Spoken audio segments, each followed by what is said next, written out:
ایک انصاری صحابی رسول صلی اللہ علیہ وسلم کا وصال کا وقت قریب آیا۔ لوگ ان کی زیارت کے لیے جمع ہونے لگے تو صحابی رسول فرمانے لگے، اے لوگو، کیا میں تمہیں ایسی بات نہ بتاؤں جو میں نے سرکار دو عالم صلی اللہ علیہ وسلم کو فرماتے ہوئے سنا؟ لوگوں نے عرض کیا، ہاں کیوں نہیں، ہمیں ضرور بتائیے۔ تو صحابی فرمانے لگے، تم میں سے جو وضو کرے تو اچھی طریقے سے وضو کرے اور پھر مسجد کی طرف چلے تو جب وہ دایاں قدم اٹھاتا ہے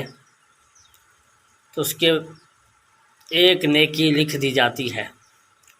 اور جب وہ اپنا بایاں قدم رکھتا ہے اس کا ایک گناہ مٹا دیا جاتا ہے۔ اب تم میں سے جس کا جی چاہے مسجد کے قریب رہے اور جس کا جی چاہے مسجد سے دور رہے۔ اب اگر وہ شخص اس وقت مسجد میں آیا کہ جماعت ہونی تھی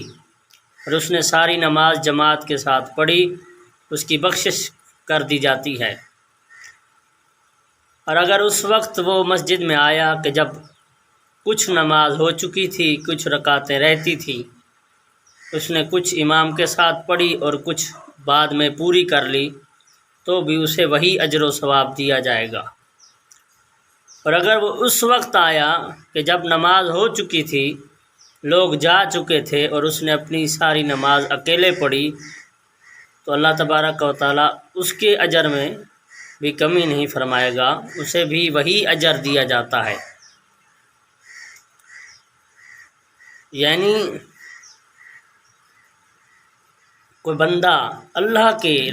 عبادت کی خاطر، اللہ کی بندگی کی خاطر مسجد میں آ جائے تو اللہ تعالیٰ اس قدر کریم اور رحیم ہے کہ اس کے اجر میں کمی نہیں فرماتا، کیونکہ قرب الہی کے مسافروں کے لیے جو سب سے بنیادی چیز ہے وہ یہی نماز ہے۔